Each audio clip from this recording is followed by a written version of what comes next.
Hey everybody, back again. Mr. Nyland with Chapter 5 of our read-along, Because of Winn-Dixie, written by Kate DeMello. I don't know if you can see her name or not.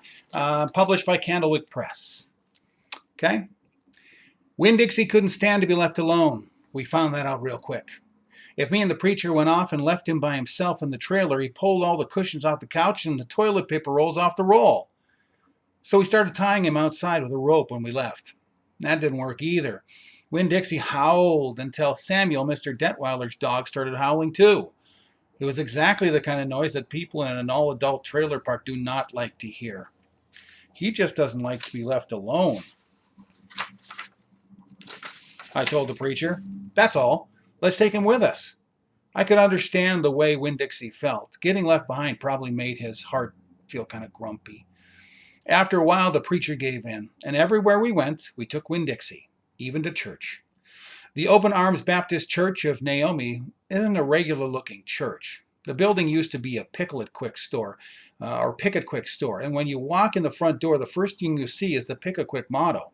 It's written on the floor in little red tiles that make really great big letters that say, "Pick, pick, pick, quick, quick, quick." The preacher tried painting over those tiles, but the letters won't stay covered up, so the preacher just gave up and let them be.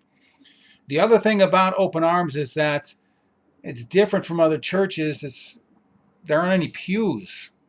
People just kind of bring in their own folding chairs and lawn chairs, and so sometimes it looks more like a congregation is watching a parade or sitting at a barbecue instead of being at a church. It's kind of a strange church, and I thought Winn-Dixie would fit right in. But the first time we brought Winn-Dixie to the Open Arms, the preacher tied him outside the front door.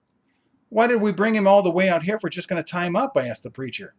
"Because dogs do not belong in church, Opal," the preacher said. "That's why." He tied Winn-Dixie up to a tree and said how there's lots of shade for him and that ought to work out real good. Well, it didn't. The service started and there was some singing and some sharing and some praying, and then the preacher started preaching and he wasn't 2 words into his sermon when there was a terrible howl coming from outside. The preacher tried to ignore it. "Today," he said. "Oh," said Winn-Dixie. "Please," said the preacher. "Oh," said Winn-Dixie back. "Friends," said the preacher. "Arr," wailed Winn-Dixie. Everybody turned in their lawn chairs and folding chairs and looked at one another. "Opal," said the preacher. "Oh," said Winn-Dixie. "Yes, sir?" "Go get that dog," he yelled. "Yes, sir," I yelled back. I went outside and untied Winn-Dixie and brought him inside, and he sat down beside me and smiled up at the preacher, and the preacher couldn't help it. He smiled back. Winn-Dixie had that effect on him. And so the preacher started to preach again.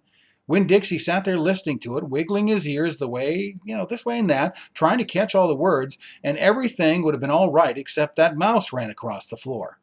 The Open Arms had mice.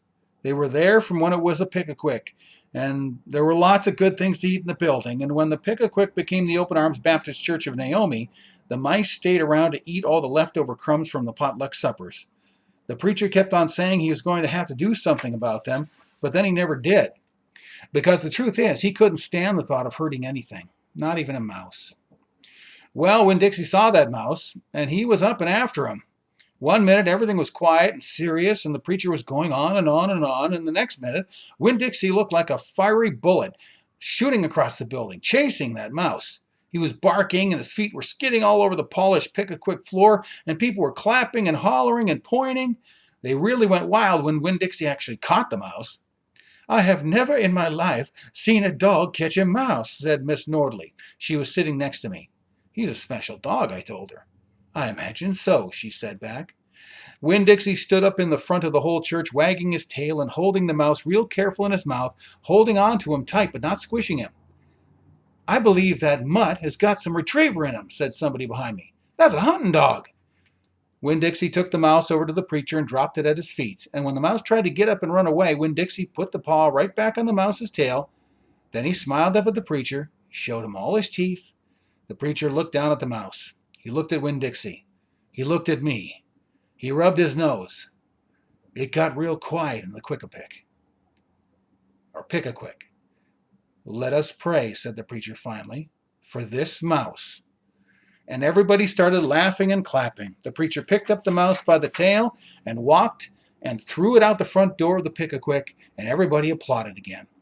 Then he came back and we all prayed together. I prayed for my mama. I told God how much she would have enjoyed hearing that story of Winn-Dixie catching the mouse. It would have made her laugh. I asked God if maybe I could be the one to tell her that story one day. And then I talked to God about how I was lonely in Naomi because I didn't know that many kids, only the ones from church. And there weren't that many kids at the open arms, just Dunlap and Steve Dewberry, two brothers who weren't twins, but they looked like they were. And Amanda Wilkinson, whose face was always pinched up like she was smelling something bad. And Sweetie Pie Thomas, who was only 5 years old and still mostly a baby. And none of them wanted to be my friend anyway because they probably thought I'd tell on them to the preacher for every little thing they did wrong. And then they would get in trouble with God and their parents. So I told God that I was lonely, even having Winn-Dixie. And finally I prayed for the mouse, like the preacher suggested. I prayed that he didn't get hurt when he was flying out the door of the Open Arms Baptist Church of Naomi. I prayed that he was landing on a nice soft patch of grass. Chapter 5 of Because of Winn-Dixie, written by Kate DeMello, and it is published by Candlewick Press. See you for Chapter 6. It's getting good. Bye.